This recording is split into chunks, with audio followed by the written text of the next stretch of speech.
when you think about Indonesia, you probably think about the beaches of Bali or one of the other 17,000 islands with its crazy beautiful volcanoes and all the other gorgeous stuff. What you probably don't think about is the city of Banda Aceh in the northern tip of Sumatra that enforces Islamic Sharia law. This is where a very strict version of Islamic law is enforced, and even teenagers are lashed publicly for cuddling in public. I also heard of reports that it's not even safe for tourists to visit here still because of the guerrilla movement and the civil war that was going on for independence against the Indonesian government. I knew none of it could really be this bad in Southeast Asia, or especially Indonesia, where I've been before and had the most amazing time. So I booked a flight here to Banda Aceh to show you what it's really like to be here for 24 hours as a tourist, and to tell you the fascinating story of how Banda Aceh got to the place where it is today. This is my experience from Banda Aceh, Sumatra. I just landed in Banda Aceh, which is the capital city of the province of Aceh in Indonesia, which is in northern Sumatra, all the way in the northern tip of the island. And Sumatra, by the way, is the 6th largest island on Earth. It is a massive place. A lot of these islands in Indonesia are pretty big. And I'm just waiting for my luggage to get here because I've been traveling for like the last 14 hours in 3 different planes from Bangladesh to Kuala Lumpur to Medan and now here. So I need to find my luggage, get a grab, and then go to my hotel. So it was drizzling a bit when we landed, see it on the plane window, but now it's like a full-on tropical downpour happening outside. So the airport didn't have Wi-Fi, but the gentleman here is helping me with his hotspot so I could call a Grab, and then he's calling the Grab driver for me. So I need to go to the gate outside, and it's raining, so the gentleman, Hafiz, is actually driving me to the gate so I don't get wet in the rain. Thank you, brother. Okay. Thank you so much, man. Good luck. Appreciate it. Okay. Actually, I'll just sit in the front. Oh, sorry. Thank you. What's your name? My name is Zulfan. Zulfan? Okay. You, Nadir? Nadir, yes. From Pakistan. Bangladesh. Finally got on the car, and I was literally about to get on the driver's seat because I'm not used to the driver's seat being over there to open the door. And it was really funny. This is the English channel, yes. Found my first subscriber from Banda Aceh. My friend Zulfan here. Yeah. What's your Instagram? Nadir on the go. I found an Instagram follower. Okay, I've arrived at the hostel or hotel. I'm going in. So when I entered, the receptionist thought I was Indonesian and started speaking Indonesian to me. Yeah, I came to Indonesia today and everyone thinks, yeah, I'm Indonesian, yeah. People are very surprised when they realize I don't speak Bahasa. When I got to the door, my key card wasn't working. So I had to go downstairs and come back with reinforcements. Okay, this one. Thank you so much. Oh man. Let's see. Paid for a view. And I have a view of this is the beautiful view. So technically I didn't pay for a view, I paid for a window room. So I do have a window in my room. A pretty big window with a lot of light coming in. So I'm trying to cross the streets and I see like a crosswalk, but I don't know if there's a light for human beings. There's like a light for cars. So I'm not sure when to cross. So I just decided to be safe and like go away from the busy intersection and cross the street. Okay, so what a start it has been to my journey into Banda Aceh, or Aceh, sorry, that's how it's pronounced. People are so friendly. They like helped me out when they really didn't have to. I just asked the guy if there's Wi-Fi in the airport, and he was like, yeah, I'll just give you my hotspot, I'll call the Grab, and I'll make sure you get to the Grab, my wife will drive you. And he had like this cute little kid, and he like gave me his number if I need help or something. Okay, let's not get run over. The taxi driver was also like super nice. He wanted to get a coffee with me after he dropped me off at the hotel. I'll see you later for coffee then. Okay. And I was like, yeah, I'd love that, but I don't have any money. So I just arrived in Indonesia. So I need to like go to a money exchange or something. So that's what I'm doing right now. I'm walking to a money exchange. Well, it's still like raining a little bit. Hi. Okay, I think I'm almost at the money exchange place. Not sure if it's open. It is unbelievably hot right now. It's not easy wearing jeans in this tropical weather. What time do you close? 15 minutes? Okay. Because it's a Friday, everything closes because it's the holy day in Islam. So today they're going to close very soon. And I don't really have a lot of options in discussing the rates because pretty much everything else is closed already on a Friday. This was the only place that I think is open past 5. So I'm getting whatever rate they're offering me. So the exchange rate right now in Indonesia, 100 US dollars is 1.6 million Indonesian rupees. So you're probably gonna be a millionaire in Indonesia every time you go to the ATM. Speaking of money, if you're a Bangladeshi abroad who needs to send money back to Bangladesh and you don't want to deal with any hassles, you should check out this app called TapTapSend. TapTapSend is a really simple app using which you can send money to Bangladesh from the US, Canada, UK, Europe, and the UAE. There's a lot of good reasons for using TapTapSend. First of all, there's no transaction fees no matter how big of an amount you're sending. Number two, the transaction times are pretty fast. Number three, the exchange rates are also pretty good compared to the competitors. Number four, using TapTapSend, you can send money directly to a bank account or a bKash or a Nagad account, or even using a PIN code to certain banks. And number five is that for my viewers, TapTapSend has offered a special promo. So if you use the promo code OTG on your first transaction, you get a bonus. So it's $10 bonus if you're sending money from the US, 10 Canadian dollars if you're sending money from Canada, 10 pounds if you're sending money from the UK, 10 euros if you're sending money from Europe, and 50 dirhams if you're sending money from the UAE. So if you're sending money from someplace like the UAE or like Italy in Europe, where you have to waste time and money going to like an offline exchange house to send money, this will save you a lot of time by just doing it online. So make sure to check out TapTapSend if you need to send money to Bangladesh. Okay, now I'm about to try to meet up again with my friend Zulfan, the taxi driver, and we're gonna try to get a coffee or some relaxing drink. Are we going to get a coffee? He needs Google Translate. Motor dulu, lalu Motorcycle. In front of us, we see the famous Baitur Rahman Mosque for the first time. We arrived. Okay, what's your name? Denny. Danny. Okay. Yes.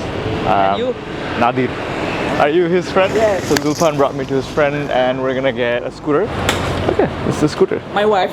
Your wife's scooter, Yes. home business. So we got the scooter here. This is the gentleman's wife's scooter, so it's like a family business. I'm just getting it for the day for like 200,000 rupees. And then I can return it to Zulfan, which makes it easy for me. I don't have to come back here.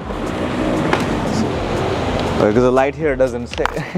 But I'll be fine. He wanted to get a photo with me, and I thought he wanted my document, my ID. So we're going on a ride back to the hotel because I'm out of data. There's no phone holder here. Should have asked about that. So without that, I'm not really comfortable going out anywhere else today. I'm just gonna wait to get a SIM card tomorrow morning when something opens up, and then I can like take my bike around, use the headphones and like navigate.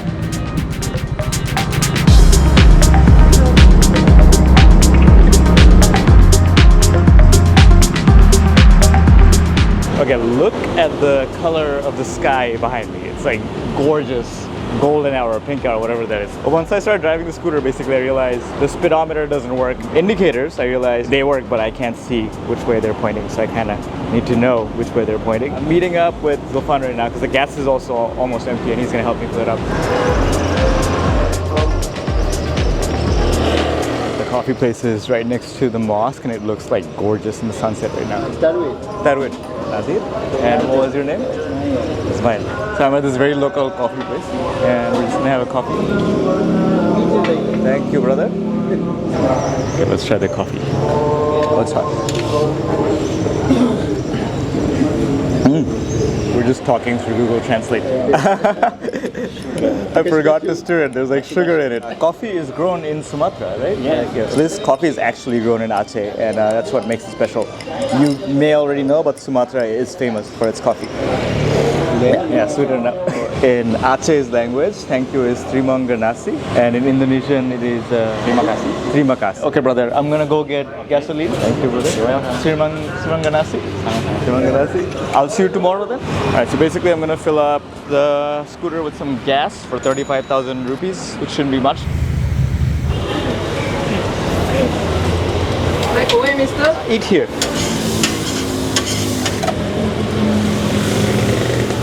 They just made this amazing burger for me right now, and I was being a little bit stingy with the prices because I thought 10,000 rupees like $6, $7 or like $10. And then I did the math. This thing cost 60 cents on the dollar. This is insanely cheap.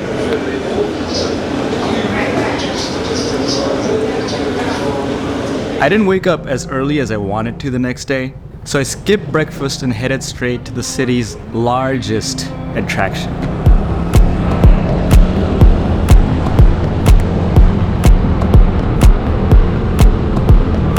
And did a photo shoot of a cat in the process. It's 9 a.m. so I decided to start off the day at probably the main attraction of Banda Aceh, the Baitur Rahman Grand Mosque. Before it gets too hot, because I think it's gonna get like 32, 33 degrees later in the day. And there's like a heat wave warning basically. And it's all white marble, so the sun's gonna be reflected right up. But it was raining this morning, so it's still like a bit cloudy and kind of tolerable. I think the Grand Mosque was originally built in the year 1612, but then it was like heavily damaged in the Aceh War between the Aceh people and the Dutch, and it was like rebuilt again in 1875. Now originally it had only one minaret and one dome, but it's been expanded since then, and today it has 7 domes and 8 minarets, including the highest minaret in all of Banda Aceh, which I think should be that one right there. And to the best of my knowledge, no other building in this city is allowed to be higher than the highest minaret. This huge mosque is truly a work of beauty. There's white marble everywhere. Like any other mosque, you can't really come in with your shoes on. You have to get barefoot or get on your socks. I'd recommend getting barefoot because some spots are a little wet. And it's so massive, it can accommodate up to 9,000 people. The insides are very beautiful as well. I went in to take a look. Obviously, did not vlog there to be respectful of the people that were actually praying in there. The reason there is such a massive mosque here that's so historic is because Banda Aceh, or Aceh in general, was historically a very important piece of the puzzle for the spread of Islam to not just Indonesia, but all of Southeast Asia. Now, to tell you more about that, I have to tell you the story of Aceh. For that, we're gonna go to somewhere with a bit more shade. Thank you. One of the easiest way to figure out if a place is safe in general in terms of petty crimes is to see if people are leaving their helmets on their scooters. That's not something you do in a lot of places, including where I'm from. Can I get a cappuccino, brother? Cappuccino? Yes. Hot? Iced cappuccino, please. Okay, all right. And I'll sit over there. Do I pay now or? No. Oh, after later? Okay, all right, thank you. Let's see if I can find a spot by the river. Okay, right now I'm at this famous coffee chain restaurant called Salon Coffee, basically, which has like, oh, sorry, you want to take a picture? So I think some people are taking a picture here, so I'm just gonna step out of the way. But this is like a famous coffee chain, and there's like several Salon Coffees all throughout Banda Aceh. This is not the oldest one. I think this is a photo spot. A bit distracted right now. But there's like several Salon Coffee restaurants around Banda Aceh. This is not the oldest one. There's a loud bike. But this is one by the river and the one that was close to me. So I came here because I wanted to see everything today before it starts raining. It keeps saying it's gonna rain, but it hasn't started raining yet. Oh, sorry. So I'm gonna get some cappuccino and tell you more about the story of Aceh right now. Yeah. Bye bye. So this one's right next to the Aceh River, which is very brown and definitely not something you want to swim in unless you're very adventurous. But it goes through the middle of the city, very close to the mosque itself. This is we said in Indonesia, kue bohong. Kue bohong. Okay, so this is like bread, or Yes. what is this wrapped in a leaf? This special in Aceh, we said nagasari. Nagasari. We open and Yeah. we eat With a spoon. with spoon. Okay. So this is the same as that, right? I'll just eat one plate then, because One. so basically all I wanted was this coffee, and they brought me like all of this stuff. So I'm gonna try it all out. And there goes me dieting for Bali. Now, cappuccino came with all kinds of chocolatey stuff. Okay, let's see what this is really like. So chocolatey. So I don't know what any of these things are called, but let's try them out like one by one. I don't know what I'm doing. Ah, okay. So where's the food? This just keeps opening. Oh, look at that.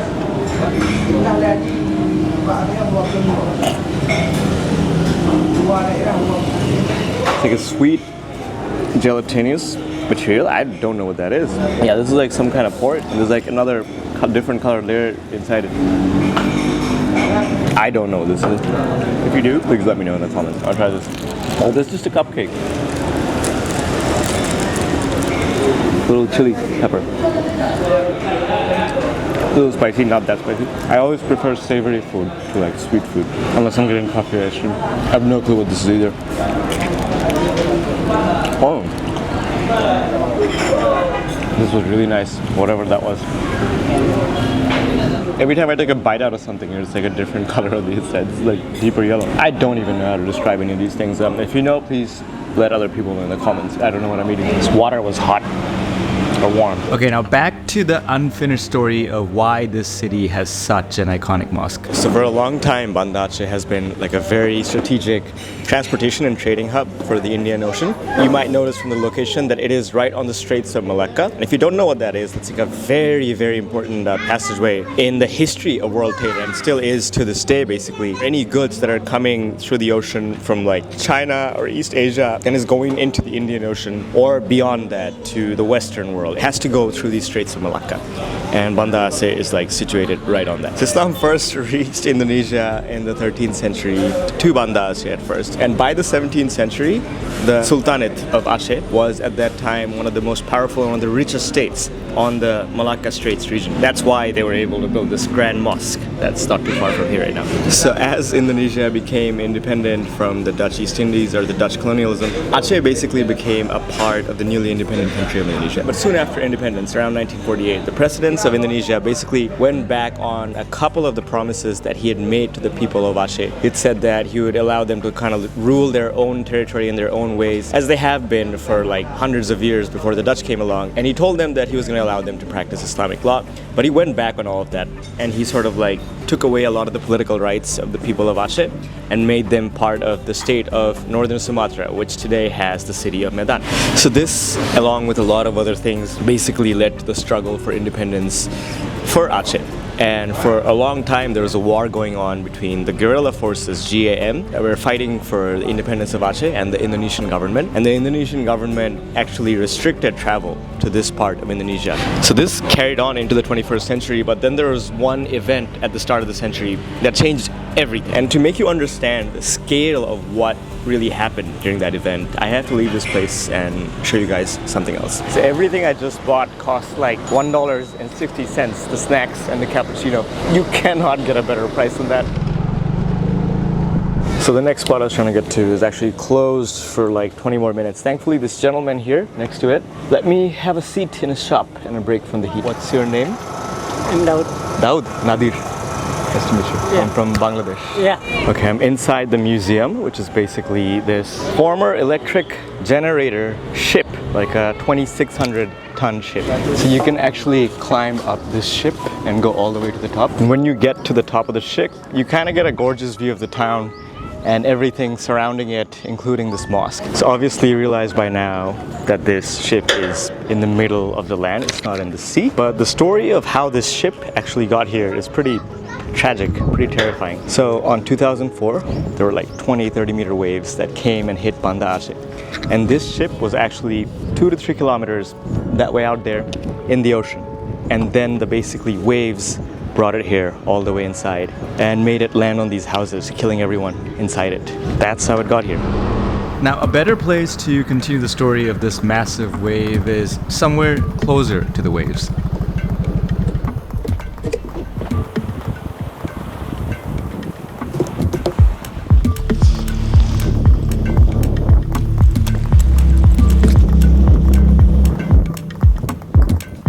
I'm on the coast of Banda Aceh right now at this port that I can't really pronounce. And right now it's like a picturesque scene. People come here to see, I guess, the sunset in the distance, although it's probably over the mountains over there. But on December 26, 2004, this was anything but a peaceful place. An earthquake of magnitude 9.2 on the Richter scale hit the bottom of the Indian Ocean and sent out a tsunami, which is like this massive wave, which at its peak was 50 meters or 170 feet in height. Thousands of kilometers away, even in places like Sri Lanka, it wreaked havoc. Tens of thousands of people died in other countries. The center of this earthquake was actually only 250 kilometers away from Banda Aceh. So Banda Aceh was the closest major city to the tsunami. So first, the earthquake hit it, destroyed the town, and then later the wave created by this earthquake came and basically wiped out Western Aceh and this whole region and Banda Aceh. Waves that are high up to 30 meters, like 90-foot waves, came and basically went through the whole city. That's what took that ship all the way inland. 60% of the buildings in Banda Aceh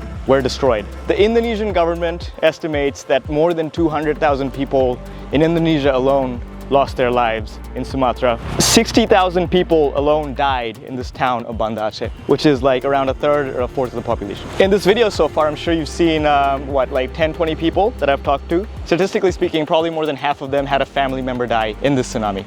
That's how devastating it was. The scariest part is like people had like no idea that something like this could happen, and all of a sudden it's like the end of the world. 100-foot wave coming at your doorstep 2 kilometers away from the coast. Not only it killed tens of thousands of people here, it also destroyed the mental health of everyone that survived it. There's a saying that there's a silver lining to every cloud. So you could say there was at least one good thing that came out from this disaster, the biggest natural disaster in the 21st century. Let me tell you more about that in the next part. So I stepped away from the ocean to continue the story, but when I saw this being cooked, I could not say no. Thank you, brother. So I haven't eaten anything all day, so I got these hopefully chicken sticks for 20,000 rupees, which I think is literally 10 cents. I don't know if it's chicken, but let me try it out. This is chicken, for sure. It's a bit spicy. This is something else. I don't know what this is supposed to be. Not bad. I was gonna get a snack, but basically I just had dinner. So there's 2 pieces of chicken, the rest were something else, and this is pretty spicy. So if you don't have any spice tolerance, this would like kill you. I think there was a little bit of fish in that last thing. I usually don't eat fish, but that wasn't bad. So my phone is dying, and I needed to get back home, and I didn't bring a power bank. So I'm just charging it using my drone controller. For those of you who didn't fly a drone, this comes in so clutch sometimes when I forget a power bank. So the silver lining to this cloud, to this natural disaster, was that because of this natural disaster, the GAM, which were the guerrilla forces that were at war with the Indonesian government, they signed a ceasefire deal with the government of Indonesia so they could basically provide aid to the people that needed aid. And this allowed the peace talks to happen. And then in 2005, the year after that, basically a peace deal was signed between the GAM, the rebels, and the Indonesian government, which allowed Aceh to become a province of Indonesia, but it was an autonomous province. So they could have their own laws, unlike other provinces of Indonesia, or had much greater autonomy. And a part of this agreement was that they would get to implement Islamic law or Sharia law. And that led to the creation of the Sharia police for Islamic offenses over here. So Aceh's Sharia laws are stricter than anywhere else in Southeast Asia, including Brunei, which also follows its own version of Sharia law. It's even stricter than places in the Middle East like Dubai, which is a lot more lax about these things. Drinking is obviously not allowed, that's the first thing. Premarital sex or gay sex is illegal. Skipping Friday prayers, which is like the most important prayer of the week for Muslims, that is also, I guess, illegal, but I don't know how much that is enforced. I just read that it's illegal, but I'm sure not everyone goes to the prayers. And by the way, none of this applies to non-Muslims here, but I know that all shops and stuff are required to stay closed during Jummah namaz on Friday afternoons. And I think everything, including the museum today, was also closed in the afternoon because it was like prayer time. So everything gets closed around that time. There's things like homosexuality that is not illegal in most of Southeast Asia. In Thailand and the Philippines, it's very accepted, I'd say, being gay or like being trans, but that is not the case over here. And when someone is caught violating these laws, like selling alcohol or consuming alcohol, or I guess teenagers cuddling in public. There was a famous case, 2 18-year-olds were caught like cuddling. They're subjected to public lashings, which is like someone in a full body clothing, I don't know what it's called, comes and like lashes them in public. There was a case of a 60-year-old woman who was selling alcohol who was subject to like, I think 60 lashes in public, which sounds pretty brutal for like a 60-year-old woman to endure. So that's the state of what it is today. Now it is not like hostile to tourists, from my experience at least. But this is my experience as a straight man who obviously has a Muslim name. But honestly, to everyone that I know that visited here that was not a Muslim, they were not discriminated against. And I know quite a few people that visited here. But I don't know what my experience would be like here if I was not straight, if I was with a gay partner. And that's something I guess you should definitely consider before you come here. But other than that, people seem to be very friendly. This is actually one of the friendliest places I've ever been to. But this is a lot like Eastern Turkey, like the Kurdish parts, like Mardin, Şanlıurfa, Van. Filipino people were like really friendly. Also, I forgot about Eastern Europe and the Balkans. People are extremely friendly over there. So I guess, yeah, this is like in the top 3 to 4 friendliest places I've ever been to. And that's saying a lot. So I think you're gonna be fine if you come here, as long as you dress modestly. And yeah, don't wear shorts all the time. I've definitely been getting some looks because I'm wearing shorts. Definitely you can't go to a mosque wearing shorts, something like that. So just be aware of the dress code. Be aware of not doing anything that is illegal. Just look up what is legal and illegal. Even though there are beaches here, you definitely can't go like sunbathing in a bikini here. I think guys are expected to dress modestly as well, especially if you're going to a religious site. But you know, this is not the strictest form of Sharia law because there's clearly like people listening to music, having a good time. They just don't drink.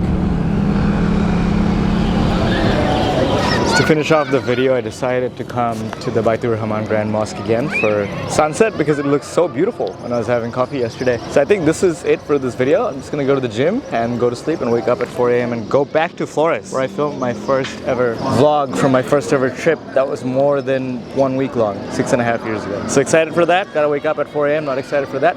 But if you like this video, please like it. If you want to watch more videos like this, feel free to subscribe to my channel. And if you want to follow real-time travel updates from me, feel free to follow me on Instagram at Nadir on the go. I'll catch you guys in the next video from most probably Indonesia. Most probably that's where I'm filming the next long video from.